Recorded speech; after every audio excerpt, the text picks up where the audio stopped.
Sebagaimana firman Allah dalam surah An-Nahl ayat 112, Allah berfirman, A'udzubillahi minasyaitonir rajim, wa daraballahu mathalan qaryatan kanat aminatan mutmainnah ya'tiha rizquha ragadan min kulli makan fakafarat bi an'amillah fa'adaqaha libasyal ju' wal khauf bima kanu yasna'un.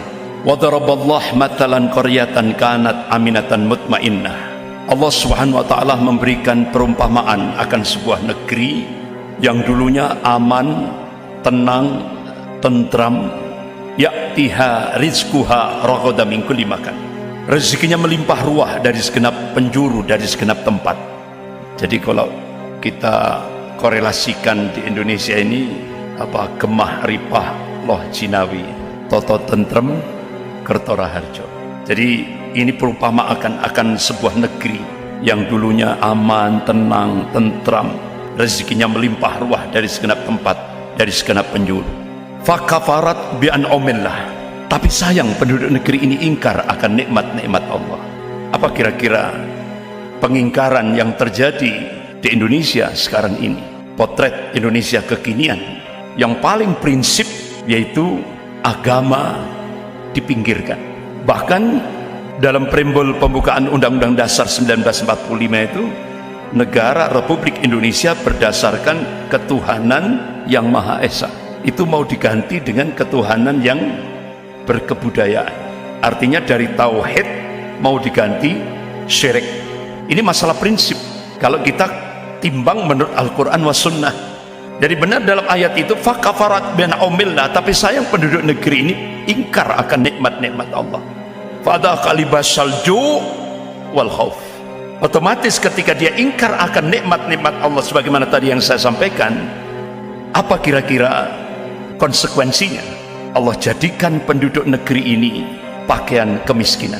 Coba kalau kita potret Indonesia kekinian dalam tataran empiris, Indonesia sekarang sudah masuk ranking ketiga negara terkorup se-Asia. Bahkan Indonesia masuk 10 besar dunia, negara penghutang terbesar dunia. Jadi apa yang dikabarkan oleh Allah Subhanahu wa ta'ala dalam surah An-Nahl ayat 112 ini benar-benar sudah menjadi sebuah fakta. Wal khauf, tidak hanya pakaian kemiskinan tapi juga ketakutan. Rakyatnya gelisah, ketakutan, tidak merasa tenang. Bima kanu yasna'un, akibat daripada apa yang mereka perbuat. Ketika Indonesia berubah kiblat ke Cina, ini mudorotnya lebih besar. Ketika Indonesia berkiblat ke Cina, agama harus dipinggirkan, disingkirkan dalam kehidupan berbangsa dan bernegara. Dan itu konsekuensi ketika Indonesia menerima bantuan hutang dari Cina. Belum lagi apa yang disampaikan oleh Wakil Perdana Menteri Cina Liu Yangdong hari Rabu 27 Mei 2015 di Auditorium FISIP Universitas Indonesia. Konsekuensi Indonesia mendapatkan bantuan hutang dari Cina tahap pertama 647 triliun, itu konsekuensinya 10 juta rakyat Cina daratan wajib masuk ke Indonesia, target 2020. Sementara Duta Besar Cina untuk Indonesia itu menyampaikan di depan wartawan, jadi beliau menyampaikan per tahun rakyat Cina daratan yang masuk ke Indonesia itu 2 juta per tahunnya. 2020 genap 10 juta. Dan itu mereka memang di permukaan ngakunya buruh, tapi itu mayoritas tentara merah. Bahkan pemerintah menyiapkan 19 bandara untuk menyambut 10 juta rakyat Cina daratan itu. Inilah konsekuensinya. Bahkan ketika Indonesia berubah kiblat ke Cina, wajib Indonesia sebagaimana terungkap dalam nota diplomatik kode referensi Beijing 1448. Jadi Cina akan melakukan akselerasi percepatan untuk menjadikan Indonesia menjadi negara sekuler. Nah, apakah sudah dilaksanakan? Sudah. Ketika pemerintah mengangkat Kepala Badan Pembinaan Ideologi Pancasila Profesor Yudian Wahyudi, langsung di publik menegaskan agama musuh terbesar Pancasila. Logikanya sekarang agama itu musuh terbesar negara. Dan itu terasa sekali, sangat terasa sekali, tahap demi tahap. Bahkan guru besar ilmu politik dan militer Profesor Salim Said, beliau mengungkapkan sekarang ini kader-kader komunis yang sudah masuk di pemerintahan dan kader-kader komunis hampir 200 lebih yang duduk di DPR RI itu menggunakan kekuasaan untuk melakukan balas dendam terhadap Islam, umat Islam dan ulama. Kira-kira sudah terjadi apa belum? Sudah.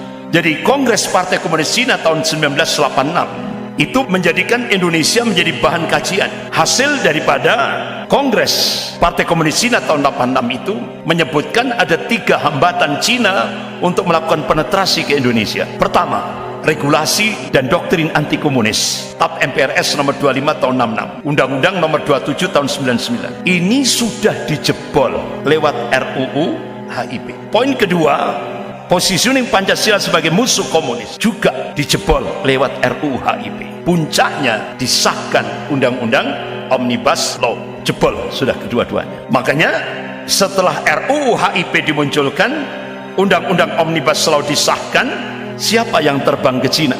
The real presiden. Artinya apa? Petinggi-petinggi Cina, petinggi-petinggi Partai Komunis Cina benar-benar sangat gembira sekali. Artinya apa? Indonesia taat sekali apa yang sudah ditetapkan oleh Cina. Kemudian poin ketiga, sikap anti komunis di kalangan umat Islam Indonesia masih kuat, dan satu-satunya tokoh yang paling ditakuti oleh Partai Komunis Cina dan 9 naga itu seperti yang diungkapkan oleh pakar politik dari Universitas Indonesia, yaitu Dr. Syahganda Nainggolan yang sekarang ditahan. Itu beliau menyampaikan satu-satunya yang paling ditakuti oleh Partai Komunis Cina dan 9 naga adalah Habib Rizik Syihab. Makanya beliau target untuk dibunuh. Upaya pembunuhan terhadap beliau itu sudah 11 kali, terakhir pakai sniper. Kemudian beliau hijrah ke Mekah Al-Mukarramah. Makanya strategi ketiga ini, Presiden Cina memerintahkan kepada Indonesia untuk menghadapi Habib Rizik Syihab ini. Perintah Presiden Cina pakai hard power, kekuatan kekerasan.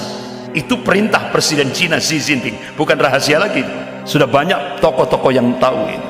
Kemudian strategi kedua untuk poin ketiga ini, yaitu pakai strategi divide et impera, adu domba antar ormas-ormas Islam, adu domba antara sesama Muslim dengan biaya 20 triliun. DP-nya 1,5 triliun, dan itu sudah diterima. Bahkan termasuk pembuatan film My Flag, ya kan, yang ditokoi oleh Gus Muafik, itu juga masuk dalam proyek 20 triliun.